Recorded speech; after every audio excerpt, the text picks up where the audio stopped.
Okay, so now we will be talking about form handling और using formic. मैंने आपको ये सारे इसके disadvantages बता दिए.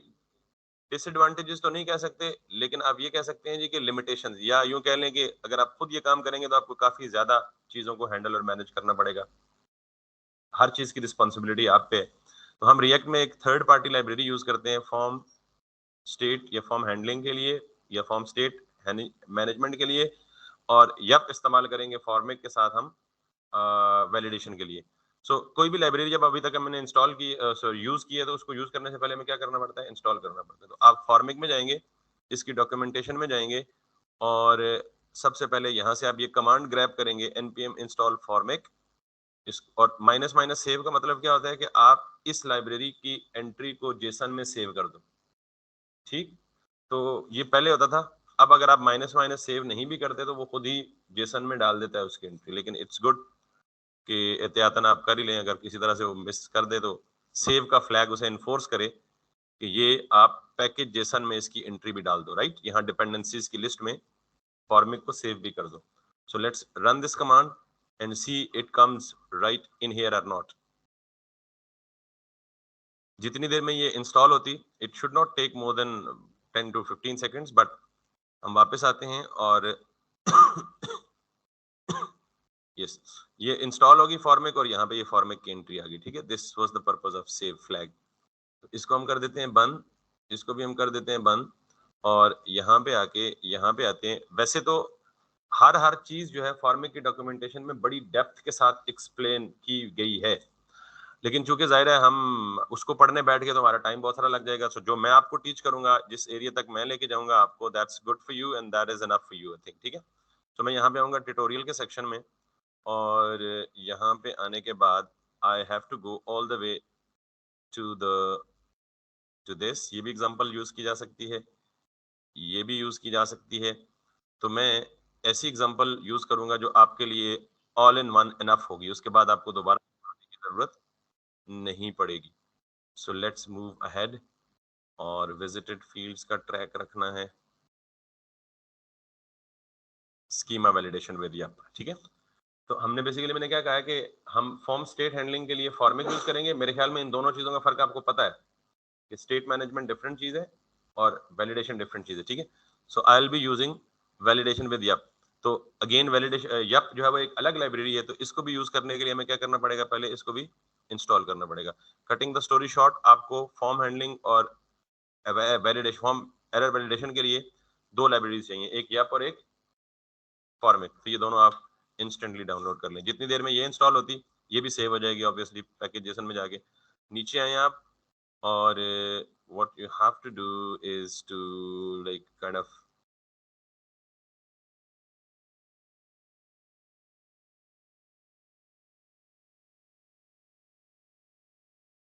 this one.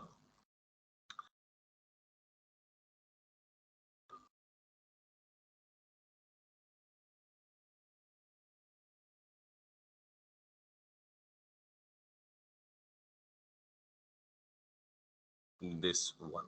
ठीक है, अच्छा, अभी तक हमने पढ़ी है ना, वो एक पढ़ी है यूज स्टेट, एक पढ़ी है यूज इफेक्ट, और एक पढ़ी है यूज रेफ. और कोई पढ़ी है, नहीं पढ़ी? कोई नहीं पढ़ी. ये तीनों की तीनों हुक्स कौन देता था हमें? रिएक्ट की लाइब्रेरी. अब हुक्स जो है, मैंने आपको कहा था कि हुक्स प्री डिफाइंड भी होती हैं और हुक्स बिल्ट इन भी हो सकती हैं, जस्ट लाइक फंक्शंस. तो सॉरी, प्री डिफाइंड और बिल्ट इन एक ही चीज है. यूजर डिफाइंड हुक्स भी हो सकती हैं और बिल्ट इन हुक्स भी हो सकती हैं. तो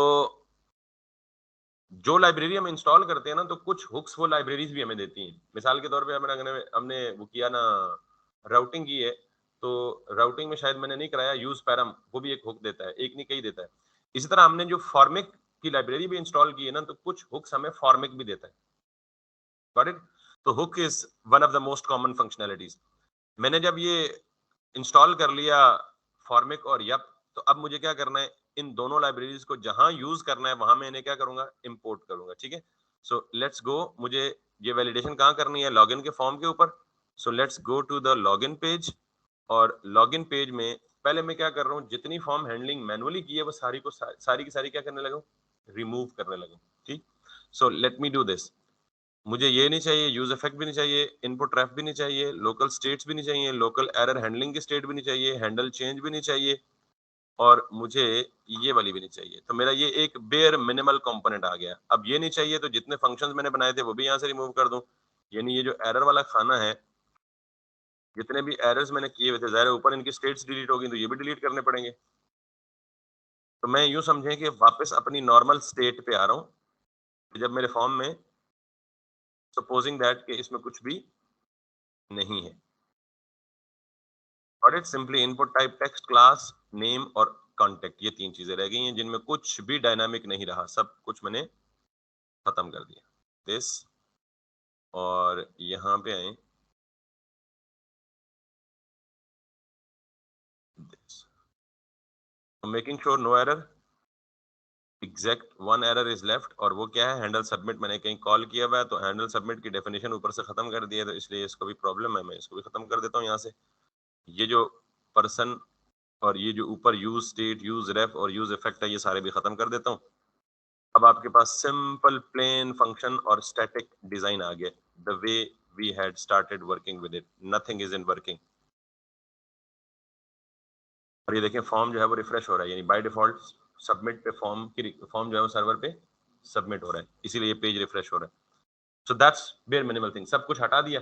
अब मैं यही काम जो मैनुअली किया था वो किससे करूंगा, फॉर्मिक से करूंगा, और you would really enjoy. Starting with it, सबसे पहले मैं क्या करूंगा, यूज फॉर्मिक मुझे एक हुक देता है, इंपोर्ट यूज।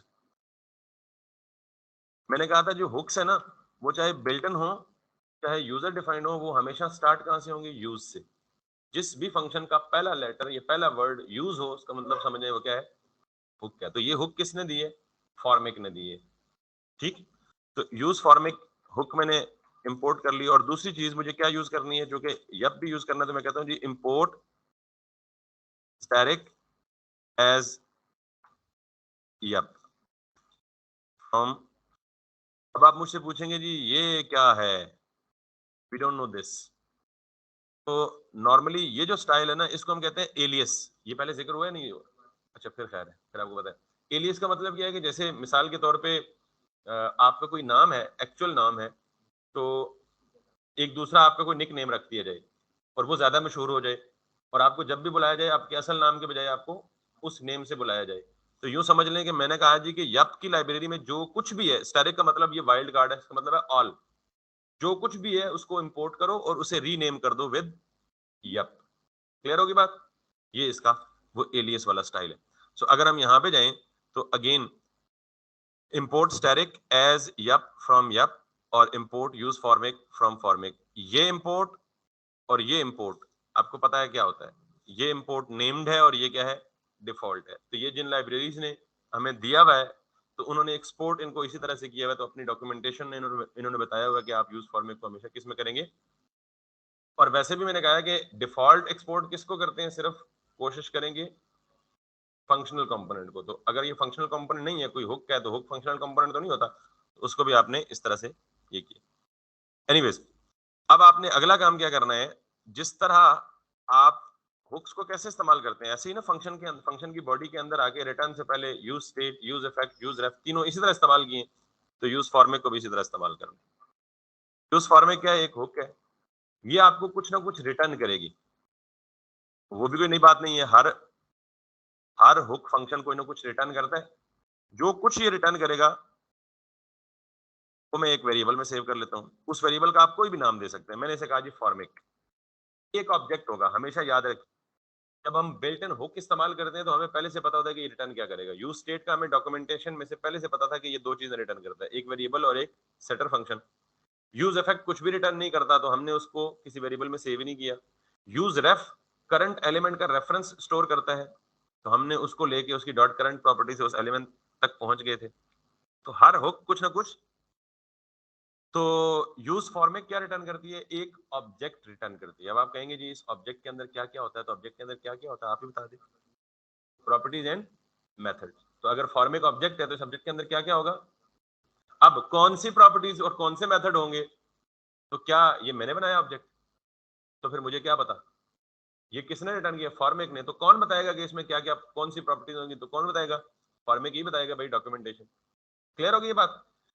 अच्छा, यूज फॉर्मेक की हुक सिर्फ रिटर्न ही ऑब्जेक्ट नहीं करती, बल्कि ये कुछ पैरामीटर्स भी लेती है।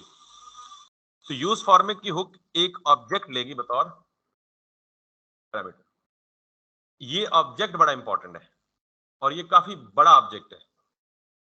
इस ऑब्जेक्ट को अगर मैं, चूंकि वो बड़ा है तो मैं लाइन ब्रेक करके यूं कर लेता हूं। ऑब्जेक्ट में क्या क्या होता है? प्रॉपर्टीज और values. Property name, property value होती है ना। तो यूज फॉर्मेट की हुक में जो पैरामीटर होता है वो ऑब्जेक्ट होता है, और उस ऑब्जेक्ट की जो प्रॉपर्टीज होती हैं वो भी प्री डिफाइंड होती हैं। यानी आपको इस बात की टेंशन लेने की भी जरूरत नहीं है। तो पहली इसकी कौन सी प्रॉपर्टी होती है? पहली प्रॉपर्टी होती है जी इनिशियल वैल्यूज।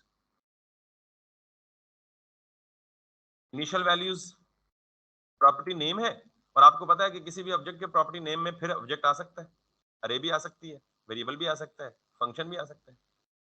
तो इनिशियल वैल्यूज एक ऑब्जेक्ट होगा। Got it?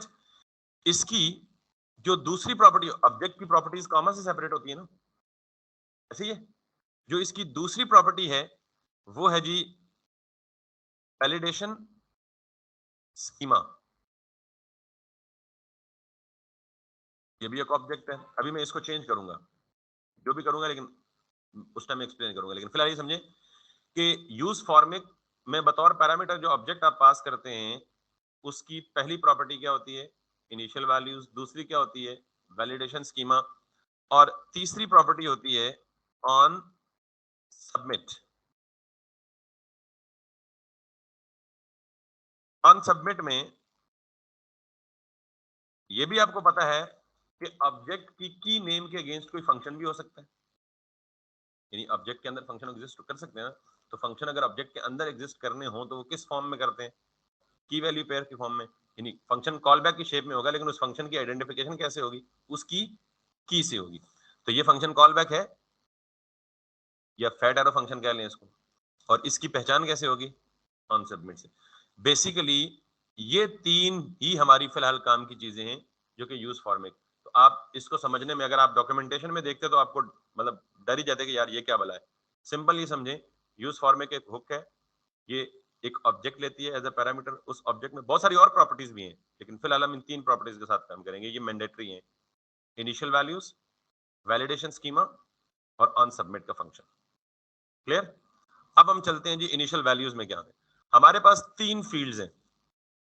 कौन कौन सी? जिनको हमने वैलिडेशन लगाना है। 3 हो या 300 हो, आपने उनके साथ यही बिहेवियर करना है। पहली कौन सी है जी? नेम। दूसरी कौन सी है जी? ईमेल। अच्छा, मैं नेम से पहचान रहा हूं इनको। और तीसरी कौन सी है? कॉन्टेक्ट। तो इनिशियल वैल्यूज में ऑब्जेक्ट है, उस ऑब्जेक्ट में आप वही काम कर ले। नेम, नेम की initial value empty, correct? Email empty, contact initial value होगी पूरी। अब है वैलिडेशन स्कीमा। स्कीमा क्या होता है बेसिकली? स्कीमा कहते हैं मेटा डेटा को, और मेटा डेटा कहते हैं डेटा अबाउट डेटा। यानी स्कीमा इसको नहीं कहते, स्कीमा डिफाइन करता है मेटा डेटा को। और मेटा डेटा क्या होता है? Data about data. ठीक है? अच्छा, जरा इसको समझिएगा। मिसाल के तौर पे मैं नेम स्टोर करना चाहता हूं, तो नेम का, नेम डेटा है ना, इसका मेटा डेटा क्या होगा? कि नेम हमेशा स्ट्रिंग में होता है। कभी सुना है किसी का नेम जो है वो नंबर में हो? जाजिब साहब का नेम अगर होता 420, सॉरी आपका नाम आ गया, आप कर लेते हैं, ठीक है? It doesn't make sense. Got it? 529 भजन, कोई एबीसी अली साहब है कोई, और उनका नाम है जी 536। इसका मतलब ये है कि name should always be alphabetic. तो ये जो और अल्फाबेटिक का मतलब स्ट्रिंग। नाम हमेशा क्या होना चाहिए? स्ट्रिंग होनी चाहिए। तो ये नाम का स्ट्रिंग होना क्या है? मेटा डेटा है ना। यानी डेटा अबाउट डेटा। नाम एक डेटा है, और वो नाम पे कुछ रूल्स अप्लाई कर दे, वो क्या बन जाएगा उसका? Meta data. Phone number alphabetic हो सकता है? ठीक है, आप जोर से बनाना चाहें तो बना लें, मतलब हो तो नहीं सकता, होना भी नहीं चाहिए। ठीक है? अच्छा, फिर उसका और मेटा डेटा क्या है? मिनिमम लेंथ कितनी होगी फोन नंबर की? 11। और मैक्सिमम लेंथ भी कितनी होगी? तो ये मेटा डाटा नहीं है कॉन्टैक्ट नंबर के बारे में, उसकी मिनिमम लेंथ इतनी होनी चाहिए वैलिड फोन नंबर के लिए, मैक्सिमम इतनी होनी चाहिए, टाइप उसकी क्या होनी चाहिए, कॉन्टैक्ट नंबर। समझ आ गई ये बात? तो डेटा अबाउट डेटा पता लग गया ना क्या होता है, इसको मेटा डेटा बोलते हैं। और ये मेटा डेटा डिफाइन कैसे हम करते हैं, स्कीमा के तहत। तो अब आपसे कोई पूछे स्कीमा क्या होता है, तो आप कहेंगे जी schema defines the meta data. ये कहानी समझ आ गई? अब मैं जरा यहाँ मेटा डेटा बयान डिफाइन करूंगा यूजिंग स्कीमा, तो आपको खुद ही पता लग जाएगा मेटा डेटा क्या। अच्छा जी, वैलिडेशन स्कीमा में यहाँ पे ऑब्जेक्ट होता है, लेकिन ये ऑब्जेक्ट सिंपल ऑब्जेक्ट नहीं होता, यप डॉट ऑब्जेक्ट होता है या something like that, let me check and verify. ठीक है, this is yup dot object, इसका मतलब मैं I am correct, yup dot O B J E C P. मुझे ये बताएं कि ये यप डॉट ऑब्जेक्ट शक्ल से देख के आपको क्या लग रहा है, यप क्या है, यप क्या है? वेरी गुड, क्यों, कैसे पता लगा? इसके साथ डॉट है, तो डॉट के साथ किस चीज की, और आगे क्या है, ऑब्जेक्ट क्या है, मेथड है। वेरी गुड, कैसे पता लगा? क्योंकि डॉट के साथ जो चीज एक्सेस करते हैं उसके पीछे ऑब्जेक्ट होता है, और वो ऑब्जेक्ट की प्रॉपर्टी होती है। बात समझ आ गई है? तो ये यप की लाइब्रेरी में यप नाम का एक ऑब्जेक्ट है, बेसिकली ऑब्जेक्ट ये स्टैटिक को हमने ये पूरी की पूरी यप के अंदर क्या पड़ा हुआ है, पूरी की पूरी लाइब्रेरी, क्योंकि हमने क्या किया हुआ है, import everything from yup and name it as yup. तो इस यप में क्या पड़ा हुआ है, पूरी की पूरी, बात समझ आ गई है? उसके अंदर एक मेथड पड़ा हुआ है जिसका नाम ही क्या है, कहानी समझ आ गई? तो मैंने यहां शुरू में क्या किया था, आपको सिर्फ दिखाने के लिए, खाली ऑब्जेक्ट ना, अब उस खाली ऑब्जेक्ट की जगह क्या कर दिया, वैलिड ऑब्जेक्ट। Make sense? अब ये जो यप का ऑब्जेक्ट है ना, ये भी एक ऑब्जेक्ट बतौर पैरामीटर लेता है। यप का जो ऑब्जेक्ट है, ये भी एक ऑब्जेक्ट एज अ, तो अब ऑब्जेक्ट में क्या होता है, प्रॉपर्टी नेम, प्रॉपर्टी वैल्यू। याद है जब मैंने शुरू में कहा था कि जो बैकबोन है वो फंक्शंस, अरेज और, तो पता लग रहा है ना? एनीवे, अब इस यप के ऑब्जेक्ट में हम क्या करेंगे, की नेम और की वैल्यूज, तो हम यही काम करेंगे, नेम।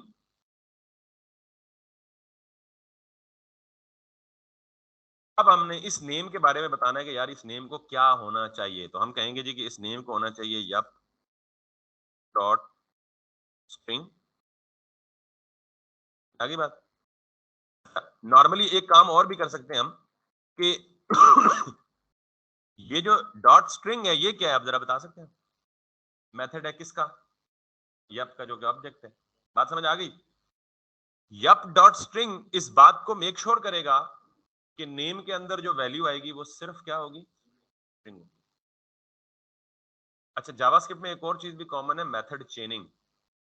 मेथड, आप एक मेथड के साथ दूसरे को, दूसरे के साथ तीसरे को, तीसरे के साथ चौथे को, चौथे के साथ पांचवें को चेन कर सकते हैं। बात समझ आ गई? मैं इसके साथ अगर डॉट लिखकर एक लिख दूं मिन, तो ये मिन क्या है, फंक्शन है, और इसमें ये खुद बता रहा है कि मिन में आप क्या देंगे, नंबर देंगे। तो मैं कहता हूं जी कि ये नंबर दूंगा मैं 4। अब यप ये मेक श्योर करेगा कि जो नेम की प्रॉपर्टी में वैल्यू आ रही है उसमें कम से कम कैरेक्टर कितने होने चाहिए, यानी वो स्ट्रिंग होनी चाहिए और उसमें कम से कम कैरेक्टर कितने होने चाहिए, 4 होने चाहिए। बात समझ आ गई है? अगर 4 नहीं आते, अगर यूजर 4 कैरेक्टर, तो सेकंड आर्ग्यूमेंट क्या है, मैसेज, जो कि ऑप्शनल है, जिसके साथ क्वेश्चन मार्क लिखा हो ना वैसे वो ऑप्शनल है, समझ। इसका मतलब ये है कि मैं कॉमा दूंगा और साथ में ये मैसेज दूंगा,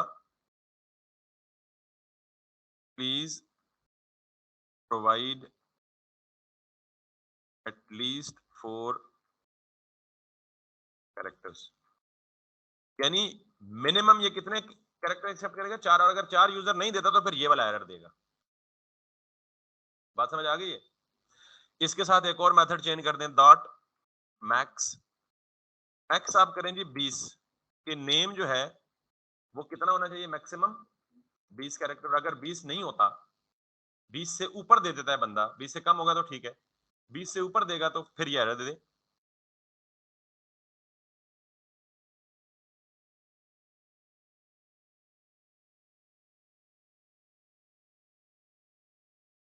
तो आप कहेंगे सर आप ये कहाँ से लिख रहे हैं, string.min.max, हमें कैसे पता लगेगा कौन कौन से फंक्शंस डिफाइंड है? तो इसके लिए आप यहाँ पे जाएंगे, यप रूल्स, ये पूरी लिस्ट आपको मिलेगी गिटहब की डायरेक्टरी, जिसमें सारे रूल्स, ये जो मैं min, max, string लिखा हूँ, ये सारे आपको यहाँ मिलेंगे। Let's have a look at that. Yup में रीच, एड मेथड, रेफ, लेदी, वैलिडेशन एरर, क्लोन, लेबल, मैं जो यूज कर रहा हूँ वो ये यहाँ से यूज कर रहा हूँ इसी लिस्ट में से। I am on the string. तो स्ट्रिंग पे कौन कौन से रूल्स हैं देखिए, रिक्वायर्ड कि यानी ये फील्ड खाली नहीं छोड़ सकते आप, तो हम ये भी लगा लेना पहले, डॉट रिक्वायर्ड, और अगर किसी ने खाली छोड़ी तो इसमें सिर्फ क्या कह रहा है, मैसेज ले गए।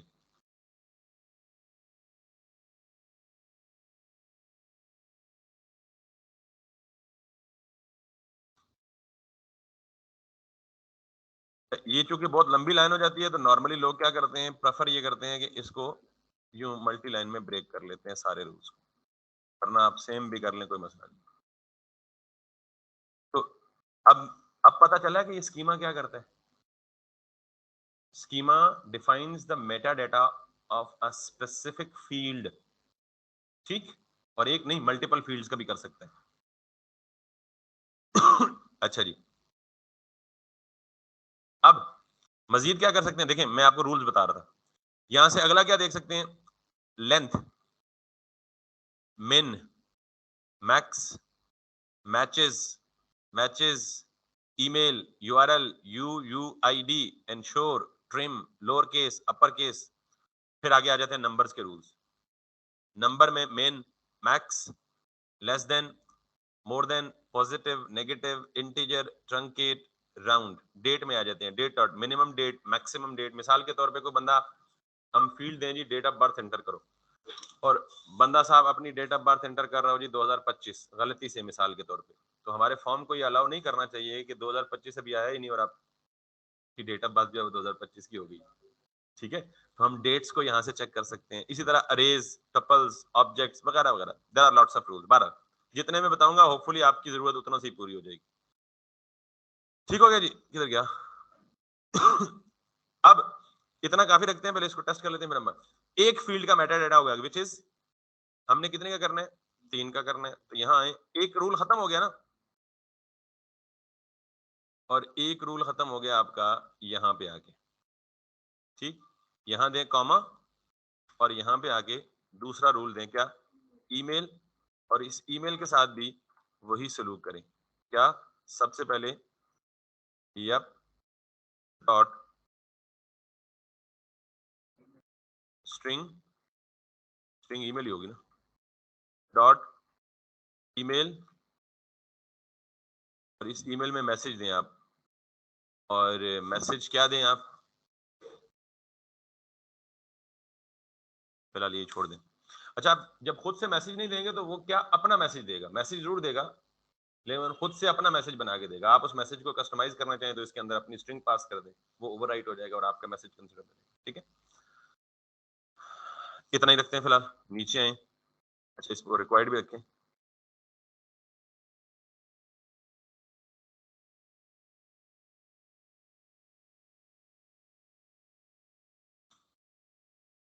मैं इसको इसको नहीं देता, रिक्वायर्ड में कोई मैसेज नहीं देता। ऊपर वाले ने दिया ना name can not be empty, तो नेम का इसमें दूंगा तो ये अपना मैसेज दे देगा इसको, ठीक। आखिरी चीज है जी हमारी क्या, कॉन्टेक्ट, और कॉन्टेक्ट में भी हम यही काम कर देते हैं। तो ये बन गया हमारा स्कीमा, नहीं इस गाइड। मुझे ये बताएं कि फोन नंबर को हम नंबर रखें या स्ट्रिंग रखें?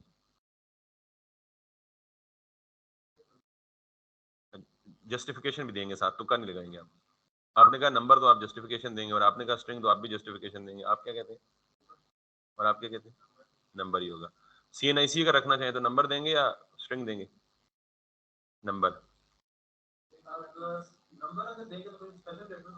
डैशेस को छोड़ें, हम बगैर डैशेस के आईडी कार्ड स्टोर कर रहे हैं। नंबर आप जी, आप जी, आप जी, नंबर ही चाहिए। पता है क्या, स्ट्रिंग में तो ज़ाहिर है नंबर भी दे सकते हैं ना, डबल कोट्स में कुछ भी हो तो नंबर भी डाल दें, तो यानी 8 को डबल कोट्स में या सिंगल कोट में डाल दें। जब भी कोई ऐसी वैल्यू जिसके ऊपर आपने कोई कैलकुलेशन परफॉर्म करनी हो, उसको आप नंबर दे दिया करें, अदरवाइज आप स्ट्रिंग ज्यादा सूटेबल होती है। मिसाल क्यों? क्योंकि आप अगर देखें ना, फोन नंबर को अगर आप नंबर डेटा टाइप देंगे तो ये मेमोरी पे बहुत बड़ा बर्डन पड़ेगा। जीरो, ये एक कंप्लीट फोन नंबर है, इसको पढ़ें।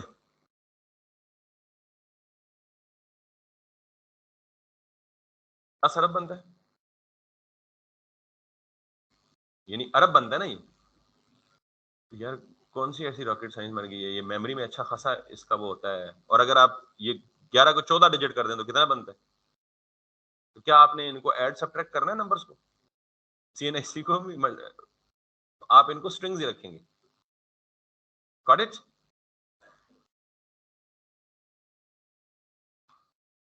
एक छोटी सी बात अभी समझ आ गई, इसी बारे में इससे ज्यादा लॉजिक आगे समझ आएगी आपको।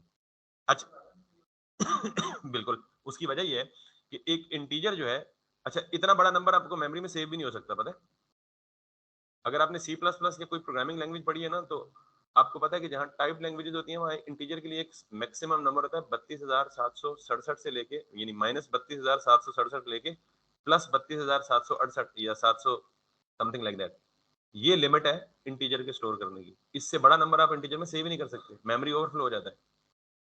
फिर आप क्या करते हैं, यानी इतना नंबर आप करेंगे तो मेमोरी में 4 बाइट्स आएंगे। ये तो टेक्निकलिटी, अगर मैं डेप्थ में जाऊं तो ज्यादा ऑपरेटिंग सिस्टम का वो बता दूं। फिर आप क्या करते हैं, लॉन्ग इंट रख लेते हैं। लॉन्ग इंट 8 बाइट लेता है मेरे ख्याल में। 8 बाइट में भी लॉन्ग इंट में भी एक स्पेसिफिक रेंज है, उस रेंज से बड़ा नंबर आप नहीं दे सकते। जबकि स्ट्रिंग की कोई रेंज नहीं है, जितने कैरेक्टर्स होंगे उतनी बाइट्स आएंगी। जी, मिसाल के तौर पे आप एक गेम खेल रहे हैं और उस गेम में एक कैरेक्टर जो है, एक मूवमेंट का या एक एक कैरेक्टर का एक पार्ट जब वो एक बाइट मेमोरी लेता है, या एक मूवमेंट करने के लिए उसको मेमोरी में एक बाइट रिक्वायर्ड होती है। फॉर एग्जांपल, एक कैरेक्टर कितनी मूवमेंट्स करता है एक सेकंड में? स्पेशली आप कोई बहुत ज्यादा इंटेंसिव गेम खेल रहे हो तो सिर्फ एक कैरेक्टर की मूवमेंट तो नहीं होती, एक कैरेक्टर के सराउंडिंग में जो एनवायरनमेंट होता है उसकी, उसके मुखालिफ जितने कैरेक्टर्स होते हैं उनकी। एक बाइट माने नहीं रखता भाई, एक एक मिल के कितने मानी रखते हैं। आपको पता है कि पेट्रोल की कीमत में अगर 1 रुपया इजाफा या 1 रुपया कमी हो तो खबरों वाले चीख चीख के बता रहे होते हैं कि पेट्रोल की कीमत में 1 रुपया कम हुआ है, 1 रुपया ज्यादा हुआ है। आप सोच रहे होंगे यार ये 1 रुपये से क्या बनता है? खरबों रुपया, आप ये खरबों रुपया डाउन होता है। क्यों? आप हिसाब लगाएं, पूरे पाकिस्तान में डेली कितना पेट्रोल कंज्यूम होता होगा? 1-1 रुपया हर लीटर के साथ लगाएगा। You are right, individually byte कोई मायने नहीं रखती होगी, लेकिन जब किसी कॉम्प्लेक्स कंप्यूटेशन कैलकुलेशन में बाइट को मेजर करेंगे तो बहुत बड़ी। आपने वेब एप्लीकेशन बना ली, आपकी वेब एप्लीकेशन फेसबुक की तरह की है जिसमें रोज 10 करोड़ यूजर आते हैं मिसाल के तौर पर, दें एक एक बाइट सब। 10 करोड़ लोगों का फोन नंबर सेव करना है, आप कहेंगे नहीं एक बाइट में कुछ नहीं होता। तो 10 करोड़ बाइट्स कितने बनते हैं? करें जरा कैलकुलेट, कितने जीबी कितने टीबी बनते हैं। That matters। अब आप बच्चे नहीं रहे, ये छोटा मोटा काम नहीं कर रहे आप एक ऐसी रोबस्ट डायनेमिक स्केलेबल एप्लीकेशन बनाने की बात कर रहे हैं, तो इसलिए आपकी सोच भी उतनी ही बड़ी होनी चाहिए। That matters. मतलब ऑब्वियसली यू आर राइट कि जी एक बाइट माना शायद नहीं रखती, लेकिन हमने एक बाइट पे तो काम नहीं कर रहा ना। हम ये जो फॉर्म बना रहे हैं, इस फॉर्म में हजारों लोग फॉर्म फिल करेंगे और बैक वक्त फिल करेंगे। अच्छा, मे बी के आपका ये सवाल भी हो सकता है जी कि हर बंदे की अपनी अपनी मेमोरी लगेगी ना ब्राउजर पे, लेकिन ये भी फोन नंबर सेव होगा तो जाके सर्वर पे ही सेव होगा ना। खैर, इसमें बहुत सारी और टेक्निकलिटीज भी हैं या बहुत सारी और बातें भी हैं, मैंने जैसे आपको रफ सी एक एग्जांपल दी कि अच्छा जी, बात वो हमारा टॉपिक नहीं था बाय द वे। ये समझ आ गया? अच्छा, अब हम जरा इसको देखते हैं। ये बाकी सारा कुछ हो गया। ऑन सबमिट क्या करेगा? जब हम ऑन सबमिट करते हैं ना, तो ये ऑन सबमिट जितनी भी फॉर्म की वैल्यूज होती है ना, पूरे फॉर्म की जितनी भी वैल्यूज होती हैं वो सारी की सारी ऑन सबमिट के फंक्शन में एज एन आर्गुमेंट अवेलेबल होती है। यानी ये वैल्यूज एक ऑब्जेक्ट है। और इस ऑब्जेक्ट में क्या आएगा, वो तमाम की तमाम वैल्यूज चाहे 10 हैं, चाहे 15 हैं, चाहे 20 हैं, जो इनिशियल स्टेट वाला ऑब्जेक्ट है वही इसमें रिसीव होगा। बात समझ आ गई? और इसको मैं यहां आके लॉग कर देता हूं फिलहाल, लॉग वैल्यूज। सॉरी, अच्छा हाँ ठीक। हम अभी इनको चेंज करेंगे, ऊपर नीचे करेंगे, इनके साथ प्ले अराउंड करेंगे, बेसिकली थोड़ा सा टेस्ट करेंगे। अभी तो मैं सिर्फ आपको सिर्फ क्या हुआ है, यूज फॉर्मेट की हुक की शक्ल तैयार हुई है, अभी इसको कहीं यूज नहीं किया मैंने। ठीक है, सो एक दफा इस शक्ल को और जो डॉक्यूमेंटेशन में दी हुई है उस शक्ल को मैच कर लेते हैं। समझ तो आ गई है ना आपको? ठीक है, तो अब हम जरा शक्ल को मैच कर लेते हैं, यहाँ पे आते हैं। अच्छा, it's always good to consult with the documentation rather कि आप ऐसे खपते रहें खुद। तो उसने क्या किया जी, यूज फॉर्मेट का हुक इस्तेमाल किया, उसमें इनिशियल वैल्यूज दी, उसने भी वही काम किया।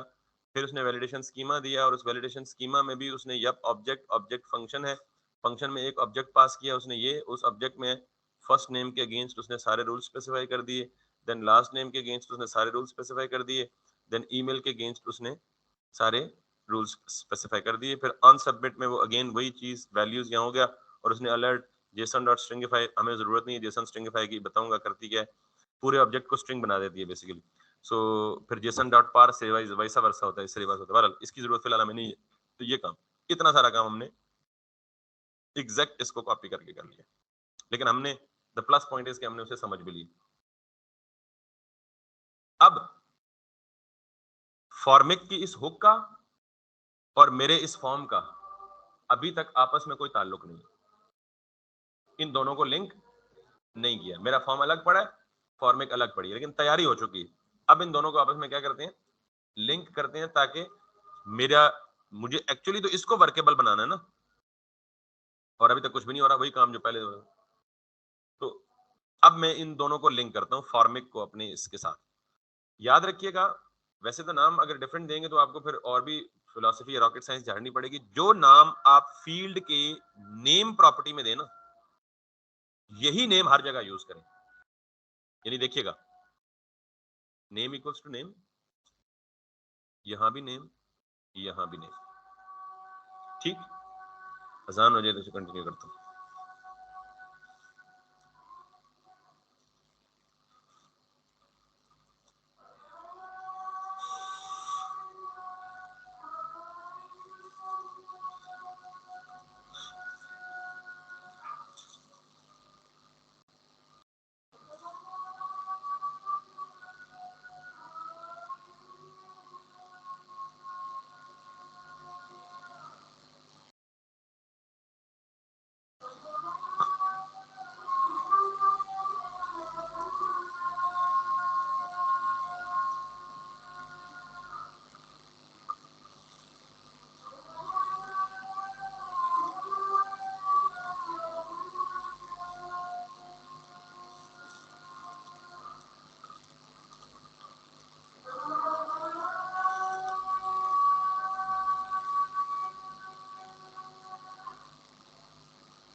ले जी, तो नेम्स सारों के एक जैसे रखेंगे तो कंसिस्टेंसी होगी और आपको समझने में भी आसानी होगी, कहीं कोई कंफ्यूजन भी नहीं होगी। अब मैं ये काम करता हूं कि आपको पता है कि ऑब्जेक्ट के अंदर की वैल्यू की फॉर्म में वैल्यूज पड़ी होती है ना, और आपको पता है कि ऑब्जेक्ट को डिस्ट्रक्चर भी किया जा सकता है, आपने किया भी है। तो आप चाहें तो फॉर्मेट को यूज कर लें, अगर फॉर्मेट को कहीं यूज करेंगे तो आप क्या करेंगे, इसकी प्रॉपर्टीज एक्सेस करेंगे, date format dot handle blur, format dot something like. तो मैं क्या करता हूँ, मैं बजाय ये काम करने के यहीं पे डिस्ट्रक्चर कर लेता हूँ, या फॉर्मेट की बुक मुझे जो जो रिटर्न करेगी वो एक ऑब्जेक्ट रिटर्न करेगी ना, तो ऑब्जेक्ट के अंदर क्या होगा, प्रॉपर्टीज होंगी, तो मैं उन प्रॉपर्टीज को यहीं पे क्या कर लेता हूँ, डी स्ट्रक्चर कर लेता हूँ। तो मैं क्या करूंगा जी, यहाँ सबसे पहले मेरे पास आएगा जी, खुद ही बता रहा है, हैंडल सबमिट का फंक्शन डिफाइंड है, हैंडल रीसेट का फंक्शन डिफाइंड है, हैंडल चेंज का फंक्शन डिफाइंड है, हैंडल ब्लर का फंक्शन डिफाइंड है। ये सारे फंक्शन हमें खुद लिखने पड़ते थे, ऐसे ही है ना, खुद डिफाइन करने पड़ते थे। अब हमें खुद डिफाइन नहीं करने पड़ेंगे, और खुद डिफाइन नहीं करने पड़ेंगे क्योंकि फॉर्मिक हमें हमारी सहूलत के लिए ये चीजें पहले से मुहैया कर रहे हैं। ठीक है जी। इसके अलावा कुछ चीजें देता है ये बोनस के तौर पे, PALUS वैल्यूज, ये जिस वैल्यू का जिक्र यहाँ पे किया था, ये भी हमें कौन रिटर्न करता है, फॉर्मिक ही रिटर्न करता है। इसके अलावा भी कुछ एरर्स, जितने भी हमारी फॉर्म में एरर आएंगे वो सारे के सारे एरर फॉर्मिक ऑटोमेटिकली एरर्स के ऑब्जेक्ट में डाल देगा, खुद ही डाल देगा। जितनी भी वैल्यूज आएंगी सक्सेस के केस में, यानी फॉर्म के सक्सेस सबमिशन के केस में, सारी वैल्यूज फॉर्म में खुद बहुत कहाँ डाल देगा, वैल्यूज में डाल देगा। और एक और चीज है जी, टच्ड। टच को एक्सप्लेन करूंगा तो फिर समझ आएगा, अभी जुबानी नहीं, आपको अभी तक टच की तरफ गया नहीं, लेकिन ये टच भी देता है और मे भी इससे ज्यादा कुछ और भी देता है। तो इसका मतलब है कि जब मैंने ये किया था ना फॉर्मिक,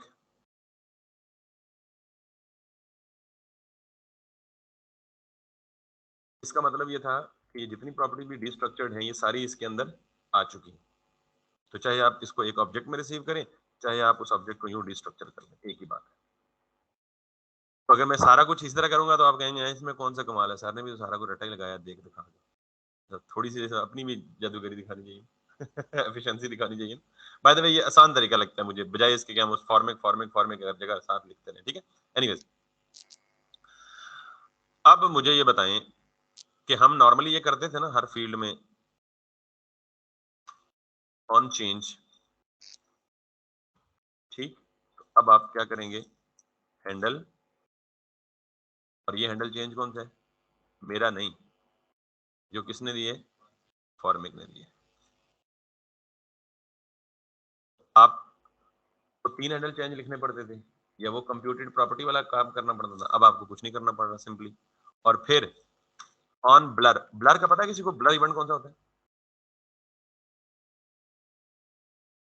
मैं बताता हूँ। ऑन ब्लर में उसने हमें ये भी दिया हुआ है, हैंडल ब्लर, ये ब्लर है बेटा,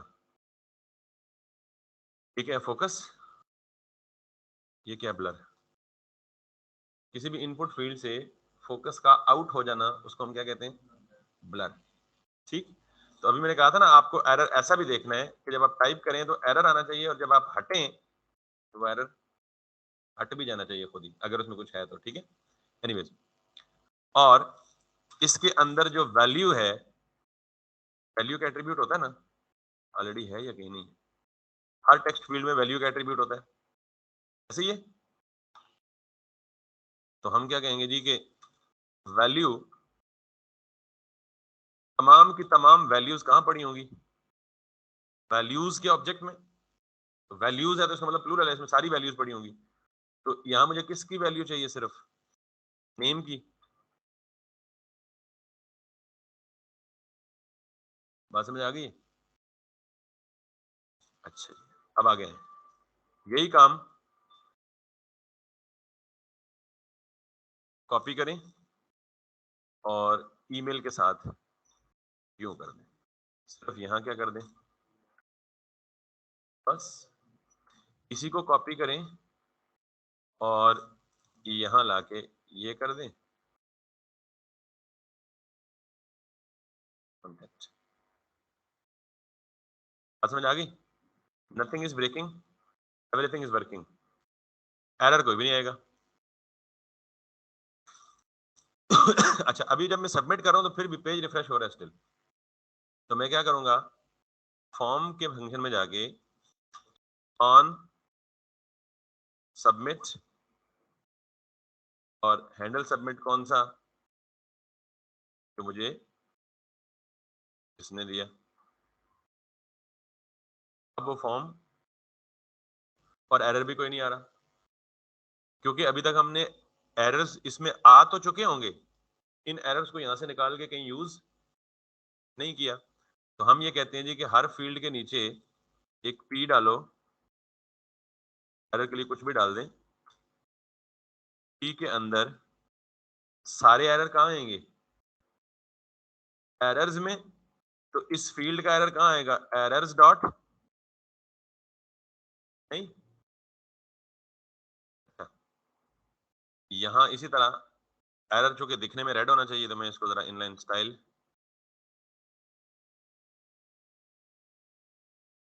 देखें जो मैंने वैलिडेशन कराई थी वो इसके करीब तरीन थी, तो मैंने इसी को कॉपी करके पहले मैनुअल कराई, कराने के बाद जब मैं फॉर्मिक पे मूव करूं तो आपको कोई स्ट्रगल, तो अगर आपको मेरा पिछला लेक्चर सही समझ आ गया है तो इस लेक्चर में गालिबन ये आसान हुआ है, मुश्किल नहीं हुआ उससे।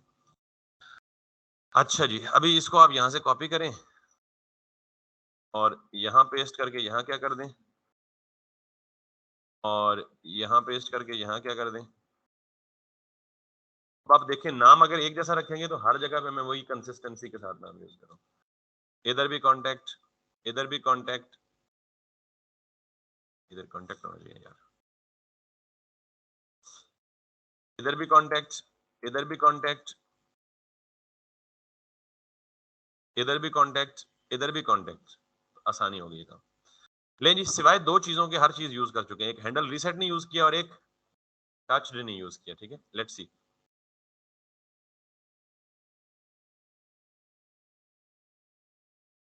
Name can not be empty, email is required with, ये मैसेज मैंने नहीं दिया, मैंने खाली छोड़ा हुआ है, ये मैंने दिया है तो उसने मेरा ही वाला ही उठाया है। कॉन्टैक्ट इज रिक्वायर्ड विद, ये भी मैसेज मैंने, ये उसने दिया है। अच्छा अब जरा देखिएगा, अब अगला काम नहीं होगा, मैं आता हूँ कुछ लिखता हूँ, इधर हट गया ना, इधर आता हूँ कुछ लिखता हूँ, एरर चेंज हो गया, ईमेल इज रिक्वायर्ड फील्ड, जब मैंने कुछ लिखा तो उन्होंने कहा जी ठीक है रिक्वायर्ड थी आपने दे दिया है लेकिन वैलिड नहीं दिया, जब तक मैं वैलिड ईमेल नहीं दूंगा तक वो नहीं हटेगा, और खुद ही हट गया। और जब यहां आया,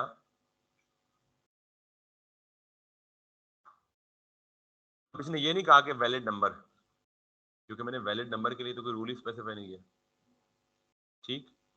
तो ये चीज इसको जरा होल्ड करें और एक और चीज देखें, जब मैंने ये किया ना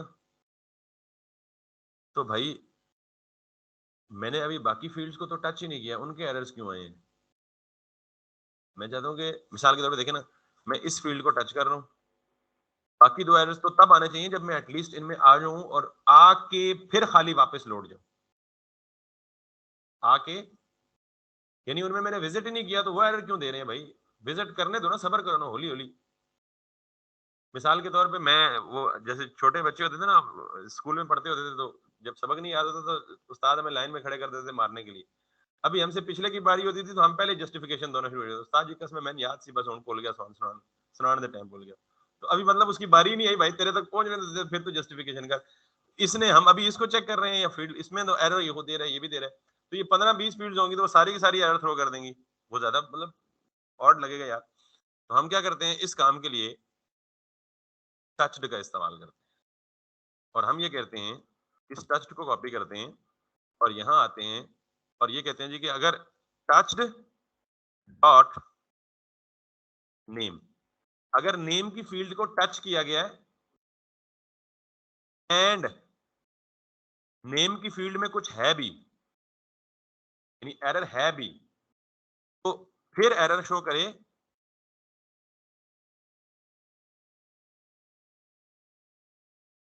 अदरवाइज क्या करे, कंडीशनल।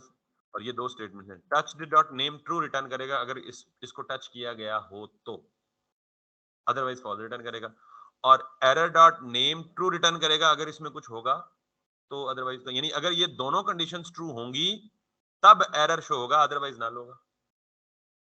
समझ आई नहीं आई, तो यही काम इधर कर लें जी, ये उठा लें यहां से और इसको ये करके इधर भी और इधर भी क्या कर दें, email why it is giving error, because I think I have given 2 curly brackets instead of 1. और then यहां भी आ जाए जी, इधर इधर और इधर. अब अगर मैं जाऊंगा, देखिएगा ना, क्यों ही मैं बाहर निकला, वो एन वाला था, प्लीज प्रोवाइड एटलीस्ट 4 कैरेक्टर्स. क्यों ही मैं यहाँ इसको टच किया, अभी तक इसने एरर नहीं दिया. क्यों ही मैं बाहर निकला. अच्छा, एक और चीज,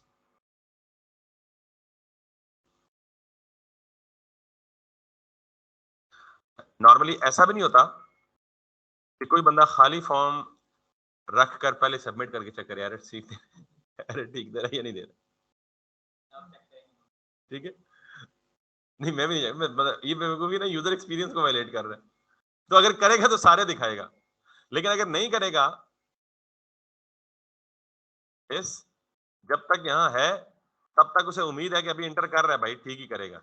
लेकिन जो ही उसने किया और ठीक नहीं किया और वहां से बाहर निकल गया, उसने कहा नहीं भाईजान इधर आ जाओ वापस.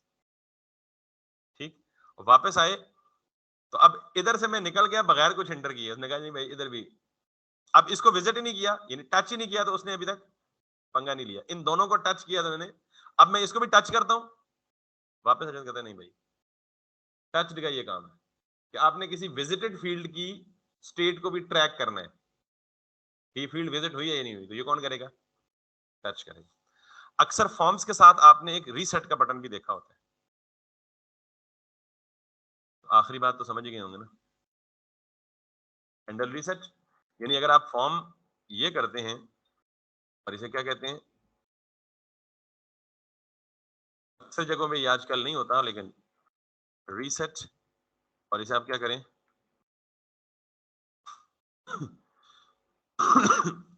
ऑन क्लिक या ऑन कुछ भी कह ले, हैंडल रीसेट. आप इस फॉर्म में कुछ दे दें तो इसको रीसेट कर दें, फॉर्म चला देगा. तो फॉर्मिक के सारे फंक्शंस भी आपको मैंने बता दिए, और आप देख लें बिल्कुल नीट एंड क्लीन. कहीं कोई इफ एल्स लगी हो, कहीं कोई नेस्टेड इफ एल्स लगी हो, कहीं कुछ भी नहीं, कहीं कोई हैंडल चेंज या हैंडल सबमिट कुछ भी नहीं. सब कुछ कौन देता है? अब एक चीज रह गई है, बता दूं क्या रह गया, फिर कल ही कर लेंगे. कि भाई मैं यहाँ कॉन्टेक्ट में स्ट्रिंग देता हूं तो उसको कोई मसला नहीं है, कहता है ठीक है. ये क्या बदतमीजी, ये तो नहीं होना चाहिए ना. तो इसका मतलब है कि यहाँ क्या देना चाहिए, कॉन्टेक्ट में नंबर देना चाहिए. अब मैं स्ट्रिंग देता हूं तो कहता है जी कॉन्टेक्ट मस्ट बी या number type but the final value was an. ये उसने मैसेज दिया, मैं इस मैसेज को कस्टमाइज कर सकता हूं, आपको पता ही. लेकिन अब सवाल ये है कि अगर मैं नंबर दे दूंगा तो इसकी कंप्लेन खत्म हो जाएगी. लेकिन मैंने इतना नंबर दे के बस कर दी, पूरा कॉन्टेक्ट नंबर उस फॉर्मेट के मुताबिक नहीं दिया, ये फिर भी एक्सेप्ट कर लेगा, कह देगा कोई मसला नहीं, हालांकि इसे नहीं करना चाहिए. यही काम सीएनआईसी के साथ है कि सीएनआईसी में 15 डिजिट होने चाहिए और खास फॉर्मेट में होने चाहिए, 5 पहले, फिर डैश, फिर 8, फिर डैश, फिर 1, अदरवाइज इनवैलिड सीएनआईसी. तो उसके लिए ये इस्तेमाल होता है, दैट इज कॉल्ड एज, एक टर्म इस्तेमाल होती है रेजेक्स, रेगुलर एक्सप्रेशंस. और रेगुलर एक्सप्रेशंस को मैच करता है स्ट्रिंग डॉट मैचेस, और उसमें हम रेजेक्स पैटर्न से ये डिफाइन करते हैं कि सिर्फ हमारी मर्जी की, हमारे डिफाइन करदा पैटर्न के मुताबिक यूजर इनपुट देगा तब एक्सेप्टेबल होगी, अदरवाइज एक्सेप्टेबल नहीं होगी. वो दुनिया की कोई भी स्ट्रिंग आप मैच करवा लें. अक्सर यूनिवर्सिटीज का रजिस्ट्रेशन नंबर होता है, जैसे मेरा था 10-arid-448. अगर आपने ऐसा सीन करना हो कि यार पहले लाजमी 4 डिजिट हो, फिर हाइफन हो, फिर 4 डिजिट की स्ट्रिंग हो, फिर हाइफन हो, और फिर 3, ये पैटर्न भी मैच करना है, तो ये सारे काम किससे होते हैं? रेजेक्स या रेगुलर एक्सप्रेशन से होते हैं. वी विल टॉक, सेम आ जाएगा ना पासवर्ड में भी. यानी पासवर्ड में भी आपको स्ट्रिंग का पैटर्न मैच करना है ना, एक कैपिटल होना चाहिए,